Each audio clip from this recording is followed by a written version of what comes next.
É muito importante nós entendermos porque, se eu recebo a proposta de ser santo e descubro que eu não consigo ser, eu então me acomodo a ter uma vida onde Deus é obrigado a me aceitar do jeito que eu sou, sem que eu faça nenhum esforço para melhorar. Não é assim que funciona. Se esse é o evangelho que você tem ouvido, você está enganado. O processo é santificação, ou seja, é um processo onde eu vou crescendo, onde eu vou ganhando terreno, onde algumas vezes eu retrocedo, onde algumas vezes eu vou chorar porque fiz algo que fazia muito tempo que eu não fazia, mas acabei tendo uma queda. Esse é o processo. Por que todos têm que estar no processo? Porque quem está no processo sabe que perdeu o direito de julgar os outros. Porque o máximo que eu posso fazer é condenar você por um pecado que eu não cometo, mas eu também tenho o meu. Esse é o grande desafio. Mas entrar num relacionamento com Deus, achando que eu nunca vou conseguir melhorar, então você desiste de andar com Deus, que Ele não pede para você ou a você perfeição, mas Ele pede a você e a mim aperfeiçoamento. Melhore a cada dia, seja uma versão melhor de você mesmo todos os dias. Mas qual é o desafio? É que quando olhamos para nós, somos reincidentes. Muitos de nós vivemos quase um looping diário, cometendo os mesmos erros de ontem e dizendo hoje que não vamos mais fazê-los, mas amanhã cometemos novamente os erros que dissemos que não íamos fazer e dissemos que não vamos fazer e repetimos. Depois de um certo tempo, isso se torna um ciclo vicioso, e é fácil de explicar isso se você ler João 8,34. Nenhum texto explica melhor isso do que João 8. Põe para mim. Respondeu-lhe Jesus: em verdade vos digo, que todo aquele que comete pecado é servo do... Em algumas traduções está escrito escravo. Mesma coisa. O que o texto está dizendo é o seguinte: aquele que comete pecado é escravo do pecado. Quem é escravo do pecado tem o pecado como senhor. Se o pecado é senhor, a tradução de senhor também traz a conotação de dono. Se o pecado é meu dono, eu sou obrigado a obedecê-lo. Por isso que eu tenho tanta dificuldade de parar de pecar. Por quê? Porque o pecado é meu dono. E se o pecado é meu dono, eu respondo para ele. Quando eu tenho um senhor, quando eu tenho um dono, eu não faço o que eu quero, eu faço o que ele quer que eu faça.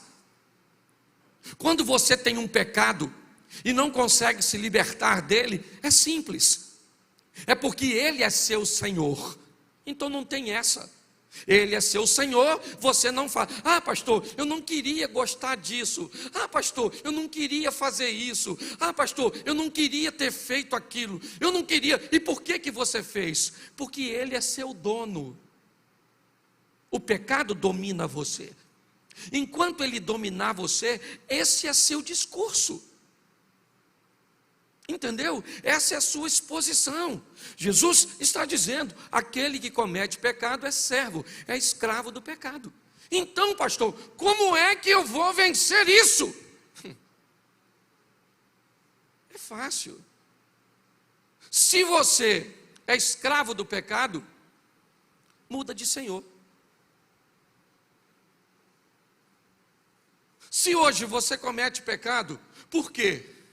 Porque o pecado é seu senhor, o que você faz? Muda de senhor. Mas pastor, como é que eu vou mudar de senhor se eu sou escravo? O escravo não responde por si mesmo. Para que o escravo troque de senhor, alguém tem que estar interessado em adquiri-lo, em comprá-lo. Porque se eu troco de senhor, aquele senhor anterior passa a não ter mais poder sobre a minha vida. E aí 2 versículos depois desse, o próprio Jesus continua falando. Põe o 36. Se pois o Filho vos libertar, verdadeiramente sereis livres. Preste atenção. Você era escravo do pecado.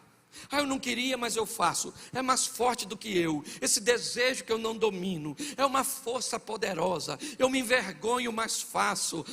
Mas que vida, que vida. O que é isso? Isso é o efeito do meu Senhor. O pecado é o meu Senhor. E como é que eu mudo de vida? Sendo comprado por alguém que não tem o pecado como prática. Mas será que esse alguém tem interesse de me comprar? Essa é a pergunta. Pois é, o Filho de Deus subiu no madeiro, derramou seu sangue, e aí ele, olha, porque preste atenção, se você parar para pensar na proposta, ela é muito complexa. Porque se você era escravo do pecado, e o outro senhor te comprou, agora você é escravo desse senhor. Você só trocou de senhor. Mas esse Senhor que te comprou, te tirou das suas trevas, ou das trevas para a sua maravilhosa luz, ele diz o seguinte: se o Filho vos comprou e te libertou, verdadeiramente você é? Por quê? Porque enquanto o outro te obrigava a pecar, esse diz que você tem o pecado como opção. Você é livre. Por que é que tem gente que recebeu Jesus e ainda vive uma vida de pecado? Porque Jesus disse que você é livre. E você pode. Por isso que tem gente que diz assim: pastor, eu não preciso de igreja para caminhar com Deus. E eu acredito. Agora, se você quer me convencer que esse tipo de pessoa, que não quer compromisso com nada, vai entrar no céu, aí é outra resenha, para a gente bater um papo particular. O que o texto está dizendo é que Cristo me libertou, e eu sou verdadeiramente livre para decidir se eu quero viver com Ele ou não.